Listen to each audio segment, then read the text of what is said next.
Hello there, people of the internet. So, this is actually just something that I was thinking about whenever I was browsing the internet, and I was looking for ammunition on what to get so I can go ahead and continue making my videos. I gotta be selective with ammunition nowadays, especially with modern ammo prices. Speaking of, if you want to help, support my work and support me getting this ammunition, links to Patreon and Utreon are in the description below. That said, I have out here a Turkish Mauser. This is a 1933 production Turkish Mauser. Very nice little rifle. These right here are not all that desirable and not all that sought after, and they're not overly expensive, but they are accurate and they do work very well whenever you get yourself one that actually works very well. And I have a Mosin Nagant. This is an 1891 that's been refurbished by the Finnish. Finnish Mosin Nagants have gone up in price pretty significantly over the years, or just Mosin Nagants in general have gone up in price pretty significantly over the years. And whenever I was looking for ammunition to get, I was like, you know what, I'm going to get some 7.62 by 54 rimmed, because I am not, I don't have as much of that as I would like, and I'm starting to run low. And I don't want to start going into my supply of just-in-case ammunition, and I do have some just-in-case ammunition for the Mosin Nagant. If you want more information on that, I've made several videos on the concept of a survival rifle and a defensive rifle. Go check those out. You can find them on the YouTube channel somewhere. But I was like, alright, I'm going to get some 7.62 by 54 rimmed, and, I went looking online to see what I could find. And the prices were, well, as of December of 2022, about 60 cents a shot, because I normally buy in bulk. If you're buying less, then it's going to be more money per shot. But whenever I was looking around, I was looking at these prices, and I was like, I remember back whenever I could get one of those big old spam cans of ammunition for like $60. It had like 440 rounds inside of it, and I'd be able to run that thing like all day, and I bought a lot of those cans of ammunition. And I just really began to miss those days. And I was like, well, let's go ahead and look on the surplus market and see what we can find, for 7.62 by 54 rimmed. And as it turns out, I have several resources that I check out, which I can't name on YouTube because YouTube doesn't like me telling you guys where to buy firearms and ammunition, even though a quick Google search will be able to tell you most of the, places I use. But checking out the surplus market of 7.62 by 54 rimmed, the cheap steel case comm block stuff is pretty much as expensive or more expensive as the modern production non-corrosive ammunition. So, and people are paying for it, which is why they're, charging the prices that they're charging. So I figured surplus ammunition for the Mosin probably would not be the best idea if I was going to get ammunition for the Mosin. It would probably be modern production stuff that is non-corrosive, so I don't have to clean my rifle every time after firing. And then I was like, let's go ahead and check out what else is on the market. And there's been a lot of 8mm Mauser stuff that has come on the market, and as of right now, December 2022, you can get 8mm Mauser ammunition for not a lot of money. Way more money than it used to be, don't get me wrong. Like, you are still absolutely basically paying a premium for the ammunition that you would run through these surplus rifles. Like the same generic crappy ammunition, surplus ammunition, you're paying quite a bit of money for. That being said, you are paying substantially less for surplus 8mm Mauser ammunition than you are for 7.62 by 54 rimmed surplus ammunition. So, surplus 8mm Mauser, I'm sure you guys have seen this stuff before. I have my Turkish Mauser out here, and I think this stuff is like the cheapest 8mm Mauser that you can get. Turkish ammunition. Hopefully this stuff doesn't crack my stock any further, but if it does, I have wood glue. Turkish ammunition fires incredibly hot.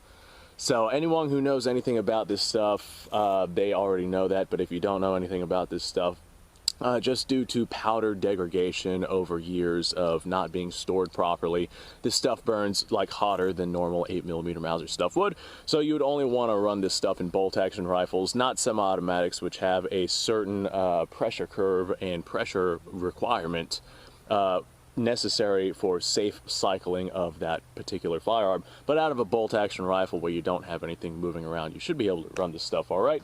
That said, this stuff does run hotter and it does recoil harder. I don't think I'm going to have problems with my stock. but I also don't have recoil lugs on this stock, and it's also already cracked in several places, so if those cracks get worse, I'll go ahead and do some repairs on that. I have not ran Turkish ammunition through this particular Mauser as of yet, but since this is a Turkish Mauser, we're going to run some Turkish ammo through it. But as I was looking online, I remember a time where I was picking up 7.62 by 54 rimmed for like stupid dirt cheap, like way cheap, way back in the day, picking up the big spam cans and whatnot for basically no money whatsoever. And 8mm Mauser ammunition, even like the cheap surplus stuff, was running at like 80 cents to $1 a round just because there wasn't a whole lot of it on the market. But times change and so does availability, and you have supply demand. Sometimes we'll get, surplus stuff imported into the country. And in this particular case, we have a big import of Turkish ammunition coming into the country. Not quite sure where it's from. If it's from Turkey, then hey, that's great, that's where it's coming from. But if we have Turkish ammunition coming from some other country, then I'm not sure what the storage conditions are there either. I don't know what our trade restrictions with Turkey are, if we have any. I'm just not familiar with the laws and regulations as to ammunition imports, but I do know that 7.62 by 54 rim surplus has pretty much dried up, and unless we get something else in, then we're going to see it's not lower in prices. But because we have more 8mm coming into the country as of right now, December of 2022, we see this ammunition going for not a lot of money. And it's just a very interesting turn of events, because I think we all remember a time where it was literally the opposite of what we are seeing right now, where 8mm Mauser ammunition was the expensive stuff to shoot. And 7.62 by 54 rimmed, we could go out and, blast through an entire spam can of it with no worries whatsoever. My, how times have changed. Nowadays, this Turkish stuff right here, I mean, the Turkish stuff has always been cheaper, but it hasn't been very available on the market up until recent times. You were able to find it and get your hands on it, but right now, this is the surplus to get. Let's see how well this stripper clip loads. It looks like the stripper clip is giving me some problems.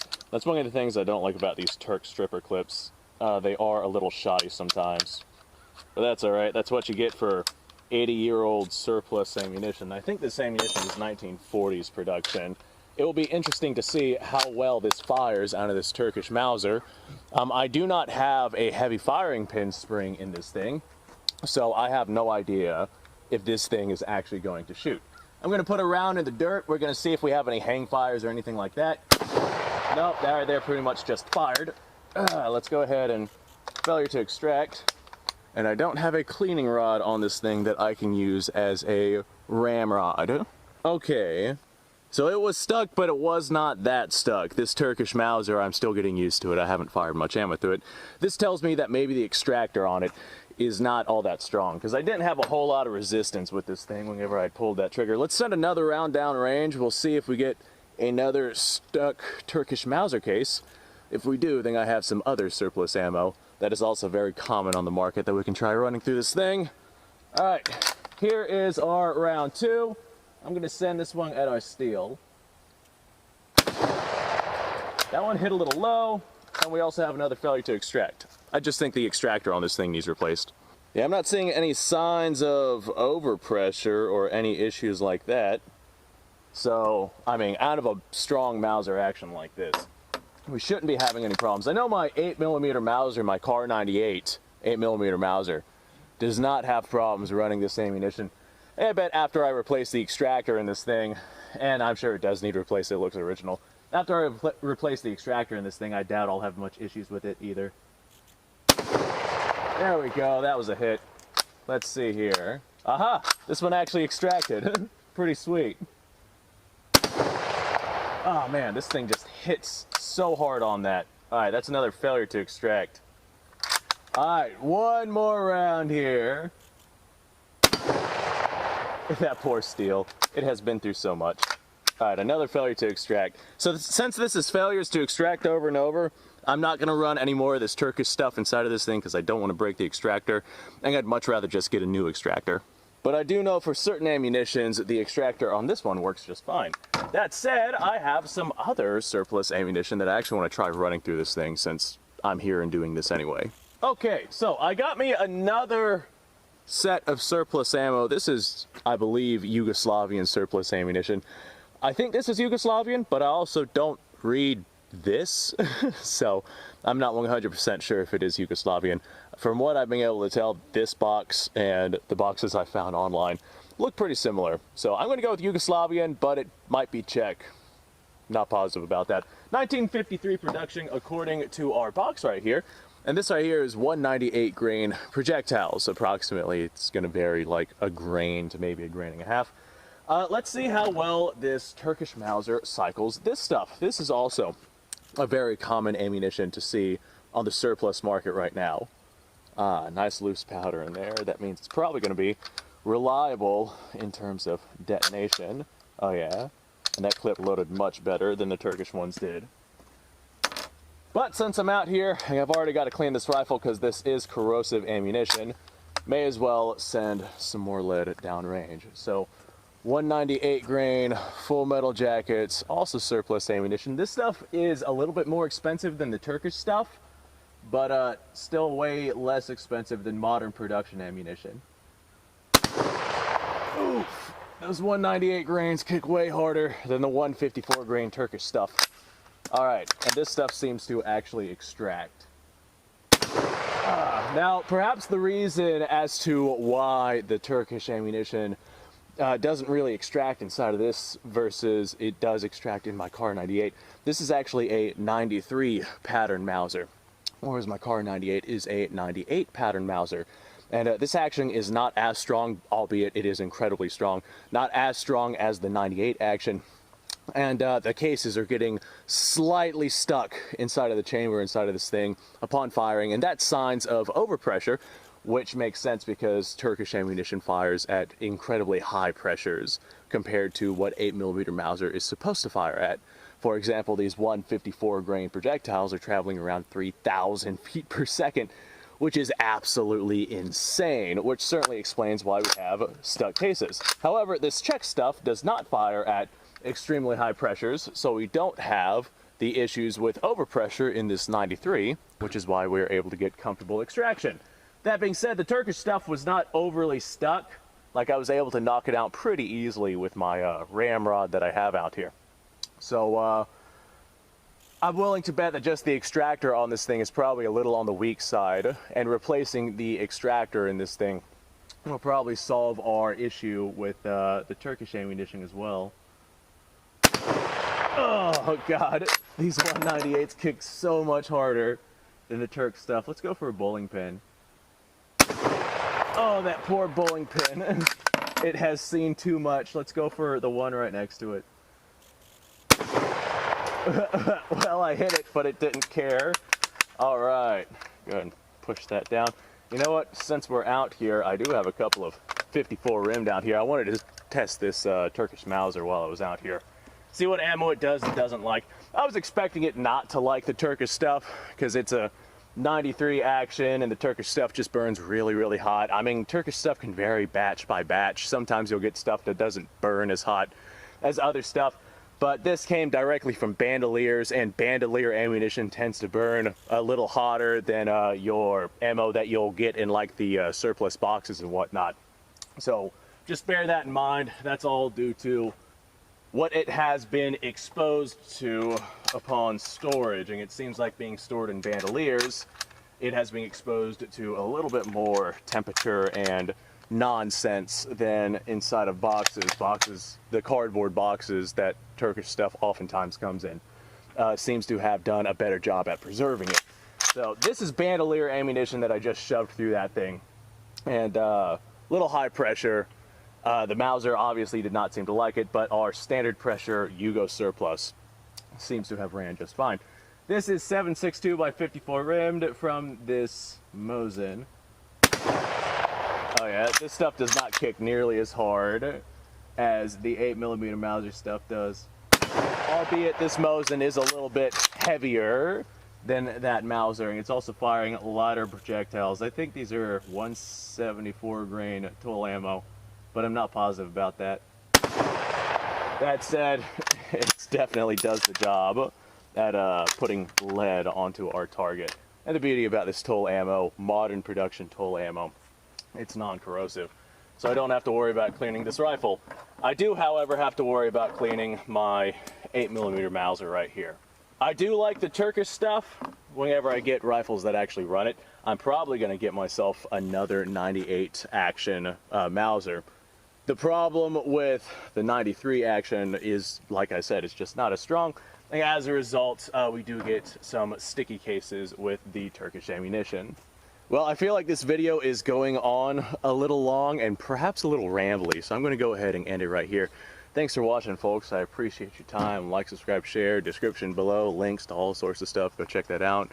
Let me know what you guys' thoughts are down below.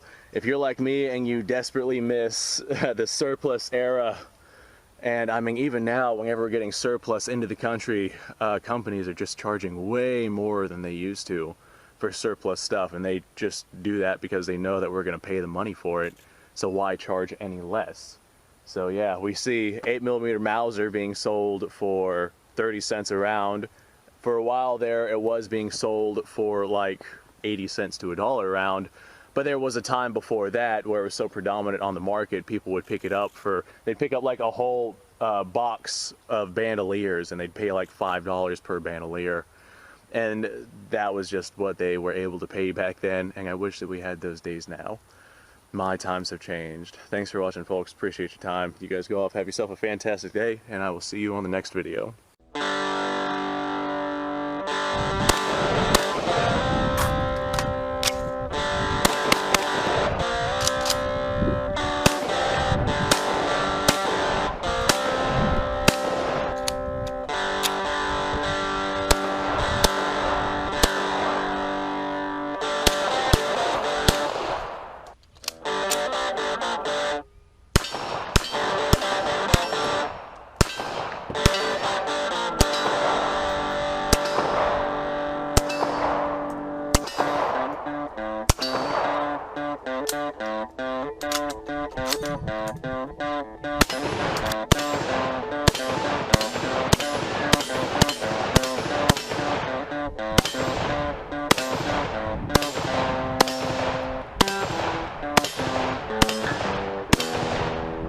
Been a little while since I've done this.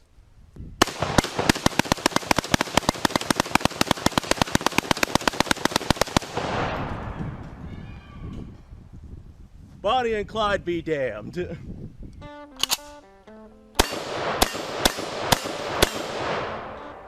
Poor man's Garen.